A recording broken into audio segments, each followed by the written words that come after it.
Welcome to a complete guide on the passive skill tree mod. This mod features 588 skills, 6 rolls, 6 gems, 2 scrolls, 3 rings, 7 necklaces, 9 quivers, and the copper nugget. The most important part of all, today we'll learn how to use everything. First off, by default, your skill tree will look like this. You'll start with no skills and must first select one of the 6 categories. The miner focuses on mining speed, armor, gem yield from ores, and gem boosting. The alchemist amplifies potion levels, combines them, and maximizes their effectiveness. Plus attributes like armor, attack, and more. The hunter deals high projectile damage and increases loot from enemies. Apart from many more stats, obviously, we have the enchanter giving us higher level enchantments. It's similar to potions, but for enchantments. We'll have higher level enchants like sharpness 7. It'll cost less XP and make us tankier with extra health and damage. The cook skill improves food, giving more saturation and better stats. Blocking prevents hits when using a shield. These stat boosts relate to hunger. Less hungry means stronger.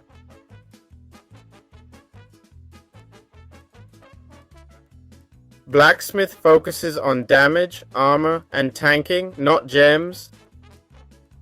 And those are the 6 categories, got it? So I want you to understand that normally you'll have 85 points to spend. Now I'll show you how to do everything. But by the end of this video, as you've seen, I had the entire skill tree bought. There's a way to modify the mod, the creator recommends it if you want to, and I'll be showing you how you can modify the mod to work in survival, which is something that currently doesn't exist in any video out there. So you'll have it at the end, but first I need to explain what the mod is about. Otherwise, why would you want to modify anything? Before we start, I want to tell you that we'll begin here with 0 points, shown in this part here, and basically to buy skill points we'll need experience, okay?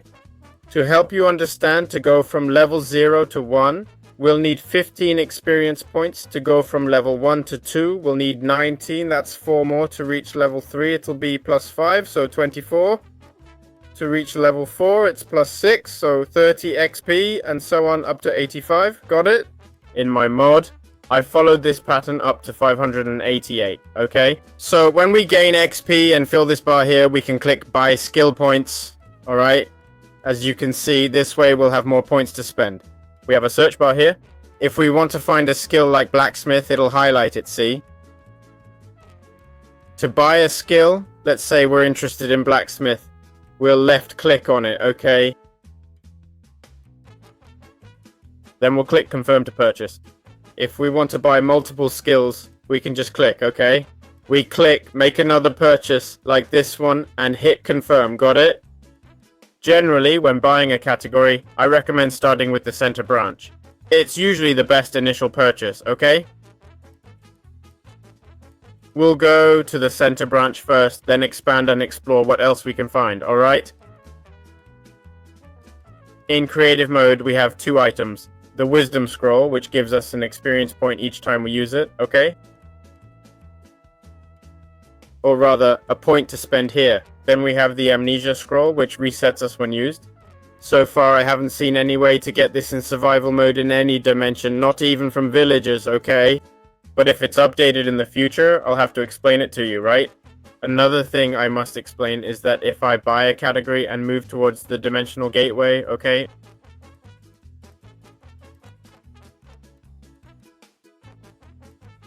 I didn't explain this earlier to keep things simple, but we could use the dimensional gateway to, for example, okay, combine 2 categories, got it? We could be both a blacksmith and an enchanter at the same time, understand? And remember, the limit is 85 levels unless you've extended it. So, we'll be fewer blacksmiths, but we'll be a mix of blacksmith and enchanter, or blacksmith and hunter, which can be quite interesting. I'm telling you this so you know what's possible. After doing it, just click confirm. Once we've covered classes, we'll explain in detail how each class works.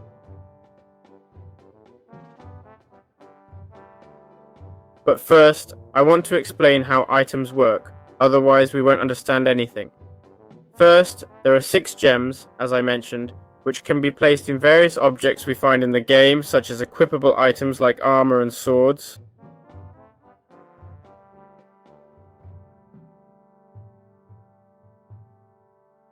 Wherever you see empty socket when hovering, that's where you can put a gem. So, we'll use armor, which is usually compatible with everything except leggings.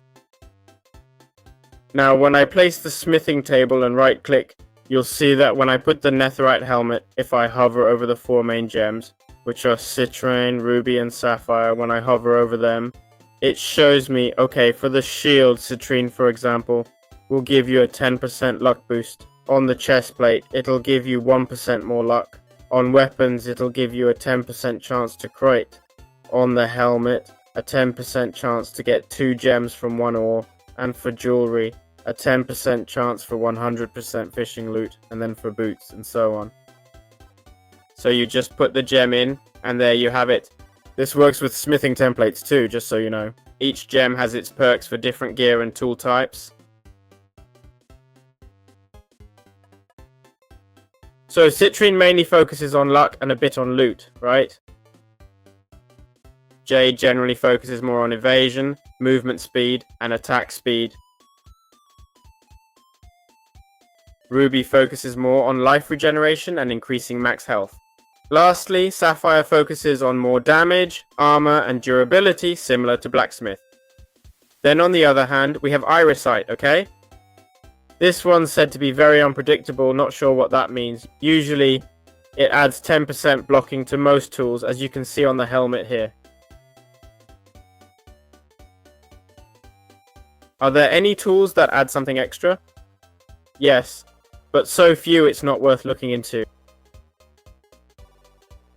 The 10% blocking means when you have a shield, there's a 10% chance it'll activate to block hits. That's basically it. And finally, we have the big vacuiter. Let's say we put a gem on our helmet. If we change our mind and don't want to remove the helmet, we can use the big vacuit to take it off. Will we lose the gem? Yes, but we can remove it. I also mentioned we can get extra slots for our tools through skills in the skill tree, okay? But of course, you're probably wondering, how do I actually get these gems? Why haven't you explained that? Well, you just take your pickaxe, and as you can see, mining gives you gems. Remember, I've unlocked the whole skill tree, so I'll get more drops and mine much faster.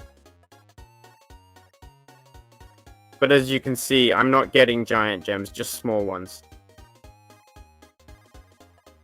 Basically, you can get any type of gem from any ore, even the big vacuite. So the more fortune you have, if you have fortune 3 at the peak, the gems will be larger. Also, if in the mining section you get these types of multipliers, the excavation multiplier, what you'll also be getting is a higher chance of obtaining gems. And there's your endos, which when you add a gem to them, like, let's see if I have it, the citrine, if you put it on a helmet, you'll get a 10% higher chance of getting 200% more gems. As you can see, I'm getting tiny gems here. If you get 9 of these tiny gems, you can craft a broken citrine. With 9 broken citrines, you can craft a low quality citrine, then a big citrine, a rare citrine, and finally an exceptional citrine. This way you'll get the highest value gem. This applies to all 5 gem types except for the big vacuite. The big vacuite only has 1 type. Alright, as you can see, we have this whole Quivers section here, okay? Basically, we can equip Quivers in our inventory if we're in survival and click this button here. Quivers are especially useful for abilities like Hunter, right? They give us different abilities and let us store arrows, okay? If I equip a quiver, I can store arrows inside it. Got it? As you can see, my left hand now shows I'm holding arrows. But that's not actually the case, okay? To equip arrows, you need to do something like Barracky Faster Vest. So, You get some arrows, right? You craft arrows, you shoot them, okay? When you pick them up, the quiver collects them automatically. Got it? That's how you can store them there, alright? As you can see, there are different types of quivers. These are all the different crafting recipes. I'll go through these quickly, alright? Each quiver adds different effects, okay? So let's take a look at them. Like this one, giving +2 armor just for wearing it. Or +5% speed, +5% damage, and so on. Got it? Now that we've seen all quivers, let's check out the rings. Rings can also have a gem attached, alright? And we can wear 2 rings at a time. There's copper, silver, iron, and golden rings. Each adds something. Blocking, armor, or evasion. Understood? Lastly, we have necklaces, right? Here are the different crafting recipes. As you see, I can add 2 gems to it, okay? To the basic necklace. And then there's this one with 5% speed, 5% damage if the target's burning, 5% extra regen, plus 1 XP per minute. This necklace is pretty special, got it? Plus 5% damage and another 5%. Well, that's crit damage, and 5% higher crit chance. And 5% more chance for 100% loot, okay? So that covers all the items. Now I'll just explain each of the different categories. At the end, I'll give a full rundown on how to play the mod, the skill tree, and my recommended skills and strategy. Some strategies work better than others when maxing out the skill tree. So, let's go. All the skill categories within the passive skill tree mod, passive skill tree. I'll explain how each works, their pros and cons, so sit back, relax, and let's dive in. Today I'll be explaining the alchemist branch, alright? So, well, the alchemist has a unique ability like all the other ranks, which is unlocking a mixed potion, okay? Now I'll show you what it is. Basically, you get a 30% boost, or rather a 30% chance for your potion to level up. Got it? When I make it, as you can see now, I have fire resistance 5, okay? This obviously doesn't matter for fire resistance potions, but for strength potions, it's quite useful, right? So this 30% improves the chances of our potion being stronger, and basically this first skill allows us to, for example, if we want to take a fire resistance with a regeneration, for example, right? If you get regeneration from creative mode or another potion, it won't have extra effects. But if I craft it myself, right? We could easily get regeneration 5, you know? With the alchemist skill maxed out, we'd use a crafting table to combine regeneration with, say, fire resistance for 15 minutes. You'd get a mixture, see? A mix that basically doubles your fire resistance potion, got it? It doubles both potions. Drink this, and now I have both effects at once, see? I hate to say it, but this is totally broken, right? It's insane. We can only mix 2 potions, okay? So what other skills are there? Alright, over here on the right, we've got more amplification chance, see? Everything with this logo has amplification chance. I think there's a total of 100 to 200% amplification chance. As you can see, all this here is amplification, okay? So there's a chance your potion will level up. All of this here, we easily have about 300%. The alchemist itself gives us 40% more duration for the potions we craft, okay? That's important. Here we have a small evasion branch, something extra, okay? It leads to this small potion that gives us 10% more evasion if we have potion effects. Got it? This allows us to avoid damage, okay? We have a small chance to dodge damage. Then we have this other branch giving 10% more amplification chance, and what interests us, which is purity, okay? Purity is also fascinating. When crafting a potion, it guarantees a 100% chance of upgrading from level 1 to level 2, which is really cool, right? Here we have another extra branch, a bit more besides alchemist, which would be the healer, okay? We have self-treatment here, also related to healing, but let's focus on potions. Sorry about that. Here we'd have mutation. After getting some evasion, we'd get +2 evasion for each effect we have. Remember, we can combine potions, duplicate them, etc. With 5 effects, you'd get +10 evasion. Seems small, but it's not. Then we have the secret ingredient, which is exactly the same as purity, alright? We have overdose, giving 15% more damage per effect. With 5 effects, that's 75% more damage. These 3 middle items add max health, attack speed, and critical hit, okay? Basically, these potions add those effects.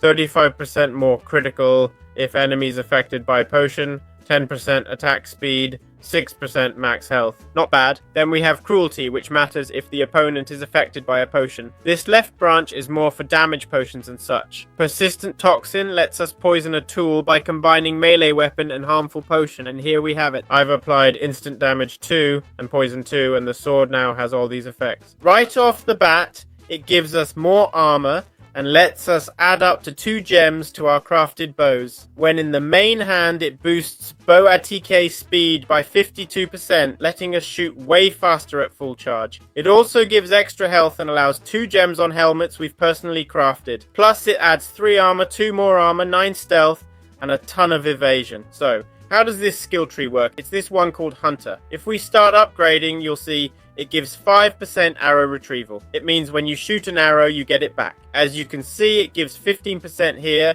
and up to 25% total arrow return chance. Remember, you can shoot arrows with effects, so be careful. The left side focuses more on damage, while the right side here concentrates on evasion. As I said, this area is all about evasion, up to will to survive, which gives 10% more evasion if you're above 50% health. We have this extra tool, Bloodthirsty, which regenerates 1 health point for each projectile we hit. Also, if we go down the attack path, we can reach Bloodthirsty Blade, giving 0.5 health per hit, which could be interesting. Grab an extra point here and a 1.5 there. In the end, we've got some cool stuff giving us an extra 1.5 of health. To get the helmet's extra rune, you'd use this item here, the Hatter. This way we'd score an extra gem. Here's the retrieval chance again. This one gives a 10% chance of getting your arrow back, while this one gives 5%. This basically adds more capacity to Quivers. I didn't pick it because it's not that great, but it lets you store more arrows if you want. Remember, Quiver items can hold up to 250 arrows, which is pretty sweet for a class like the Hatter. So that's the whole Quiver section. Then there's fitted armor, giving 0.25 armor per evasion point. Over here we have, oh, I didn't mention this, but the Hatter adds a ton of mob loot. These bones here, the initial bone actually gives you up to 100% mob loot, meaning a 15% chance to get the same loot from a mob again. And here it gives you a bit more, totaling 30%. The treasure hunter gives you a 15% chance to get double extra loot from a mob. We also have fitted armor, which I've shown you, and sniper that gives 5% more damage per block between you and the enemy. So the further away, the more damage you'll do. Here's the damage section I've presented. Here we have max health, attack speed, and critical damage that all runes have, plus 25% projectile damage, which is basically what I've mentioned. Here's the decorative bow, the extra gem for the bow we craft, and here are some extra features that are less relevant to the hunter tool. That's all for now. Hope you enjoyed it. It looks really promising. First off, I can assure you that the enchanter allows us to get better enchantments. In survival mode, I can enchant for just 2 levels, as you can see, right? I can enchant sharpness 7. What do you think? Is sharpness 7 good enough for you? With knockback 5, unbreaking 4, super pinch 4 sound good? Or how about unbreaking 4 with protection 7? This is what the enchanter enables. So let's see how it works. First, click on the enchanter section to reduce enchanting XP cost by 30%. We get 5, 5, 5, and 10. Giving a 25% chance for an extra enchantment. So this branch is a bit random, distributing everything among max health, right? In survival mode, it's split between an extra health bar and a bit of damage, okay? When you equip armor, it gives you more health, that sort of thing, got it? It has some random features and others related to enchantments, you see. One random feature is this branch here generating 0.1 health per block, alright? We have a huge blocking branch. Enchanters excel at blocking attacks, which auto-blocks attacks from players, mobs, whatever when they hit you. But for this, we need a shield in the left hand, understand? As you can see, we have tons of blocks here and even more over there, okay? So one of the first things we find is a plus 10 blocking bonus if we have the enchanted shield in our hand. We have the protection rune here, which is the first interesting rune. It gives armor enchantments a 40% chance of having more enchantments when enchanting armor. Here's the experience branch. We start with blocking, then get plus 2 XP per minute. Here we get max health, a ton of it. This is a whole health bar. And here we get an extra 0.1 XP per minute. Here's plus 6 max health, again a huge amount, and plus 0. 1 XP. This is probably one of the most interesting branches, right? Here's plus 50% XP per mob kill, plus 100% XP per ore, plus 1. 5 XP per minute, okay? Not bad at all. Then we have the part about blocking if the shield is enchanted, just like with the runic barrier. We have hidden knowledge, right?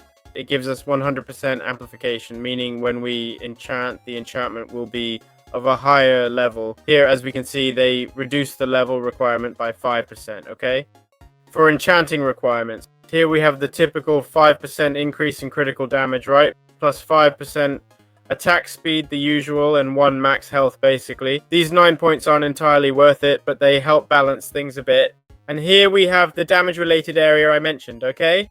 It gives us 5% extra damage if you're holding an enchanted tool, got it? Up to Excalibur, which adds 5% damage per enchantment level on our tool. It may seem small, but an extra 5% damage per enchantment level is brutal, right? The runic blade gives us 20% more damage if our tool has enchantments. Finally, we have the destruction rune, which deals with amplification.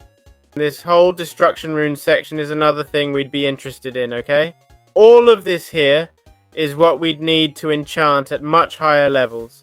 So here we have some extra features related to fire damage and burned opponents. Basically, it gives a chance to burn targets and deal more damage to burned ones. That's it, nothing more, alright? Alright, so this rune right off the bat adds a full health bar, gives us damage, and a ton of block. Got it?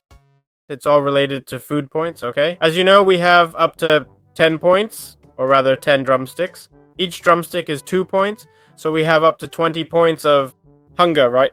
Food. And well, how does this branch work? This branch starts with the cook section, which gives us 20% more saturation when we craft our own food, and we have this unique ability called ambrosia fruit, okay? Basically, it gives us +0, 1 health regen per minute from food we've crafted, and in total it gives us +0, 5 health, got it, per minute, which is quite interesting. Then we have this left branch with crafted food healing, which gives us 0.1 health regeneration each time we eat, and this applies throughout the branch, right? We have up to 0.7, and here we get +10 block if we have at least 15 hunger points. That's 15 drumsticks, or 7.5 full drumsticks, okay? That's 15 points, which is insane. 10 block is crazy, right? Plus, if you add this, which gives tons of block, I think about 8 block points on this line here, it's just ridiculous. On the other hand, we have vegetarianism, okay? It restores 0.3 health when we eat something we've crafted, which is an insane amount of health, right? Then the interesting stuff begins. We have overweight over here, okay? For each food point we have, we'll get 1 blocking point. Remember, at max, we have 20 points, okay? Keep that in mind. 1 blocking point is 20 when fully fed. It's huge. Food gives 50% more saturation. Think of it as an invisible extra food bar, so you'll need to eat much less, got it? And you'll regenerate much faster, it says. Fat body adds 2% damage per hunger point, up to 40% more. Not bad. Add 5% 8 times, that's 40% more damage. 40% plus 40% equals 80% more damage. Here we have the typical critical hit, okay? Attack speed and max health, alright? And here in this branch section, they're adding 2% more damage, reaching up to 20% if we have 15 hunger points, got it? This is the really interesting part, okay? I don't want to overhype the food branch though. On the left, we have some interesting features like regenerating 0.1 health per block, alright? Here, I'm gonna say it regenerates 1 health per block with 15 plus hunger points, making us nearly invincible with our blocks in this regen. We might even want to consider picking this element here. And over here we have something similar that could be quite useful. This one regenerates 0.3 health per block with a shield enchantment, okay? So these left and right branches could be really beneficial for us. As for the rest, getting more loot when fishing isn't really relevant to our food discussion. Here we have the berserk section, which increases damage based on our health. We have more blocking options here if we want to max out the blocking branch, okay? With the points we have. It might be worth considering, alright? But sorry, the rest isn't really related to food either. So, that's all there is to say. I hope you enjoyed this video about the food section, okay? We'll probably have plenty of points left over. Remember, we can always use these astral gateways, alright? To move and go to the evasion section and such, it could be interesting. So that's it. I'll be talking about the blacksmith branch. So, this branch, basically, as you can see right now, I'm without armor. I'm going full armor. I'm going full armor. Sorry. Okay. And this branch focuses mainly on items crafted by the player, such as armor, shields, or swords that deal more damage or offer more protection. So if I craft now, for example, this armor here, some leggings, a helmet, boots, and a chest plate, we'll see that when I equip them, first of all, I'll have an extra health bar, and on top of that, I'll have all these skills like max health, armor toughness, more armor, etc. Alright, let's get started. This skill, by the way, requires you to play with the shield in your left hand, because if not, it's not going to be worth using it, okay? Alright, let's start with blacksmith, which tells us crafted equipment will have 25% more durability. Here it says each crafted shield will add 2 more armor points. With this last skill, you can reach up to 10 total armor. This means if you craft this and equip a shield in your left hand at the start, you'll have 8 armor. It's insane. Practically maxing out armor right from the beginning. Now, the right section deals with damage, where basically each tool you craft will deal 1 more attack damage. Here we get 25% extra damage if we have a shield in hand, plus extra damage for crafted tools, until we reach the light alloy, which will give us a 25% attack speed boost, which is quite impressive. I'm not sure how much, but now if I take a sword, let's say a diamond sword that I have to craft myself, we can see all these attributes here with the crafted tool, and we're looking at the attack speed, which is, let's see if it's visible. There it is. The attack speed is this. It might seem slow to you, but the armor negates a lot of damage. It practically removes 20 damage points. So we have the light alloy and the Colossus section, which adds 0.1 attack for each point of armor. And here it gives us 5% more damage if we have a shield in hand. As I mentioned, all of this is damage. We have the soldier section that gives us 5 more armor and more blocking. This branch is quite interesting. These points are quite useful. The fisherman doesn't interest us, but the rest is pretty good. And then we have a bit of blade related stuff here. It's worth 5% critical chance, giving us a little boost in that area. Plus 10 block, 5% more armor, and 5% extra melee damage. Military training is quite interesting, and so is everything we need to do to get it, so it could be quite worthwhile. On the other hand, we have black steel, which adds 1 point of armor softness, which is basically the knockback you receive when hit. It means you'll have much less knockback, and here we get a bit of tool durability. We have the living fortress, which will give us 10% more armor if we have at least 50 armor points, and 20% more armor if we have 100. If we have 100 armor, we can add more armor here. So by default, armor, boom, extra armor. Just like that, now I have armor without wearing any outfit. Max armor. Thanks to these skills here, we could add more armor if we wanted. In this branch, Explorer gives 10% attack speed and 10% speed. Not entirely useful. Finally, we have the Handyman with a couple of decent upgrades, like plus 5 base max health, which is huge. This makes you a tank. Plus 5 block, and we have durability here. We can add a gem to crafted boots. Handyman gives 5% durability, 5% restoration, 5% durability, 5% attack speed, 5% armor softness, and plus 5 armor, which is really good. So that's the blacksmith guide. As I said, protection, tank, and more damage. Basically, this class doesn't have many interesting features, despite being one of the highest rated classes overall. What this class mainly offers is a 15% increase in block breaking speed. In general, this class adds more speed when breaking objects, higher chance of getting gems, and more damage when gems are equipped, or more gem enhancement, etc. That's the class focus. So we start with having a higher chance of getting an extra honorary gem with a 25% probability up to the excavation skill we have here in the right section.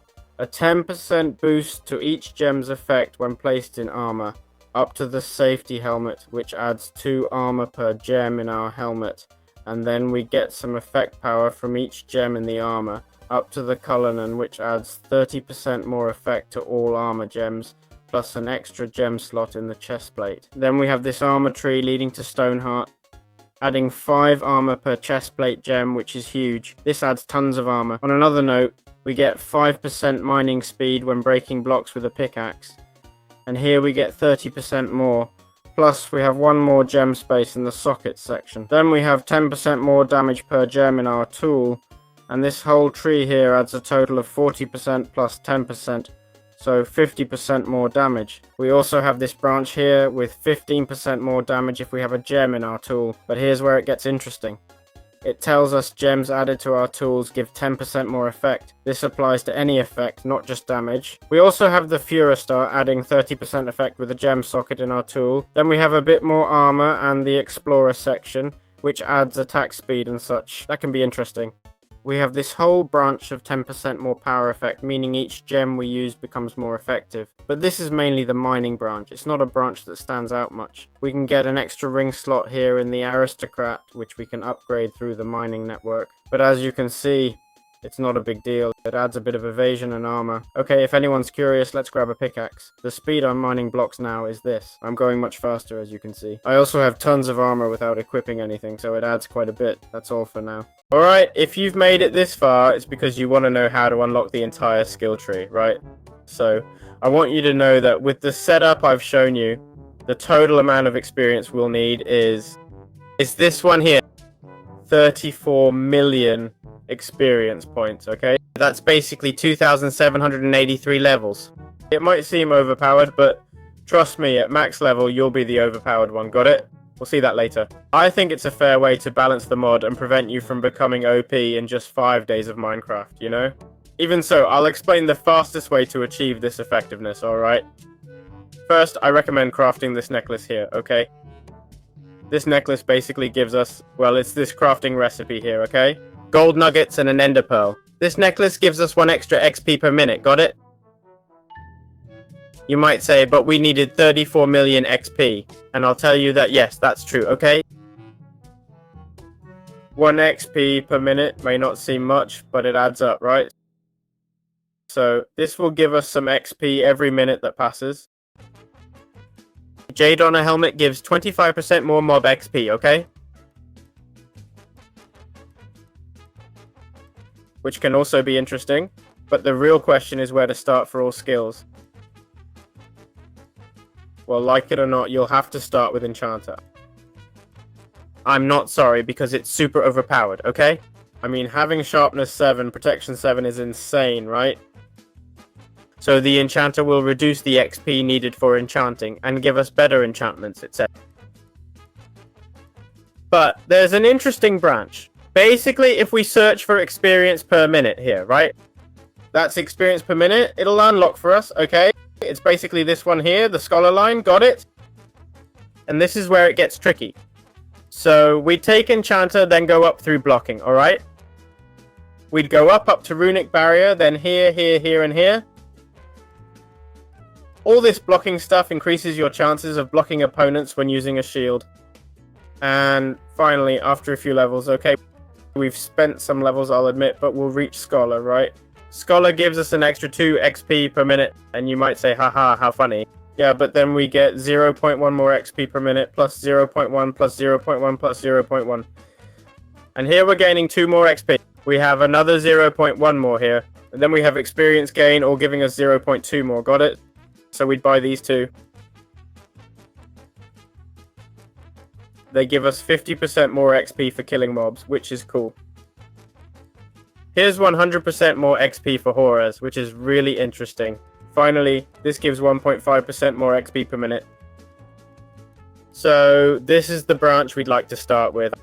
I think, honestly, from here, well, you get more XP for fishing, okay? You can make a fishing farm to level up, you know? It's another option, basically. You have it here as a choice. But hey, if you're just fishing for XP, maybe try another mod, right? So I think this is the best strategy, but let me explain it to you, okay? This way, we'd be gaining quite a bit of experience per minute. I can tell you exactly how much, alright? It'd be an extra 5 experience points per minute, got it? You might think it's trivial, but while playing, getting 5 or 6 more XP per minute without effort, just by starting, well, it'll help you unlock other skills faster, you know? And that's not even counting bonuses and such. So for me, this is the best approach, okay? Then you can gradually pick up all the skills and whatever else you want. So that's it for this tutorial, alright? I've tried to make it as comprehensive as possible. I've seen other guides, but they seem incomplete, have some misinformation, and are pretty boring to watch. So appreciate that I spent a whole day researching this mod, okay? Give it a like, subscribe, and I'll see you in future videos. Bye bye!